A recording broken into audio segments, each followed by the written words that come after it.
వెనకంగా పోయి ఎప్పటికన్నా మాతోనే వచ్చి చేరుతుంది చెప్తా ఉన్నా. ఇవాళ నా కంఠంలో ప్రాణం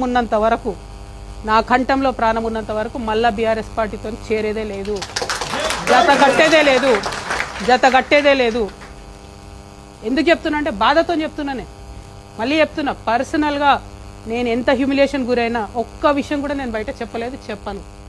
రాజకీయంగా డెఫినెట్గా చెప్పిన, ఇంకా చాలా చెప్తా. ఇలా పొద్దున్నే ఫీనిక్స్ ట్వీట్ చేసిన నేను, 80,000 కోట్ల తెలంగాణ ప్రజల ఆస్తుంది. ఎవడబ్బా సొమ్ము ఇచ్చింది ఎవరు? హరీష్ రావు గారు, కేటీఆర్ గారు కాదా ఫీనిక్స్ అనే సంస్థను పెంచి పోషించింది, కాపాడింది? ఎక్కడోడు వాడు? తెలంగాణోడా, ఆంధ్రోడా? ఎందుకని పంచిపెడతారు మీరు? ఇప్పుడు దాన్ని అవినీతిని ఇప్పుడున్న గవర్నమెంట్ కంటిన్యూ చేస్తుంది కదా. మీరు తెరిస్తే కిటికీలు. జాతీయ పార్టీలకు ఏముంటుంది తెలంగాణ ఆంధ్ర ఫీలింగు? తెలంగాణ భూములు కాపాడుకోవాలని వాళ్ళకి ఎందుకు ఉంటుంది? వాళ్ళు వచ్చి డోర్లు తెరిచిరియాల అవినీతికి. 33 లక్షల టన్నుల కలప అండి కొడతాడు వాడు, ఫీనిక్స్ కంపెనీ వాడు. 10 కేసులు పెట్టింది ఫారెస్ట్ డిపార్ట్మెంట్. సింపుల్గా ఫైన్ కట్టి పక్కకి వెళ్ళిపోయాడు. కొట్టచ్చా 33 లక్షల కలప? హైదరాబాద్ నగరం నడిబొడ్డున ఎడ దొరుకుతుంది అంత గ్రీనరీ? ఇవ్వడానికి వీళ్ళకి లేదు. కేసు పెట్టిన ఫారెస్ట్ డిపార్ట్మెంట్ కూడా ఇంతవరకు కుయ్యంటలేదు, కయ్యంటలేదు. మేము వదిలిపెట్టాం. నేను చెప్తున్నా, భూ పోరాటం, భూదందా, భూ కబ్జా నేను ముందే చెప్పిన.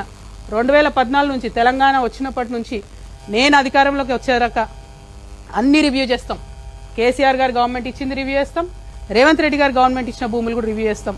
తెలంగాణ ప్రభుత్వ భూములు, తెలంగాణ ప్రజల భూములు, ధార్మిక సంస్థలకు సంబంధించిన భూములు, అప్పనంగా తింటున్నటువంటి భూములు అన్ని కూడా కక్కిస్తాం చెప్తాను. ఒక్కరిని కూడా వదిలిపెట్టాం. మీ ఫ్రెండ్స్ కావచ్చు, మీకు ఎవరన్నా కావచ్చు, మీ బిజినెస్ పార్ట్నర్లు కావచ్చు.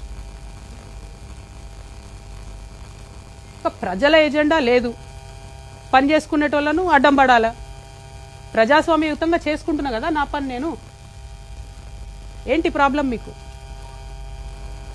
దమ్ముంటే డైరెక్ట్గా కొట్లాడండి, రోడ్డు మీదకి రండి, పంచిపెట్టండి 1400 కోట్లు. రండి రోడ్డు మీదకి నాతో పాటు, నిలుసుందాం, సమానంగా పోదాం.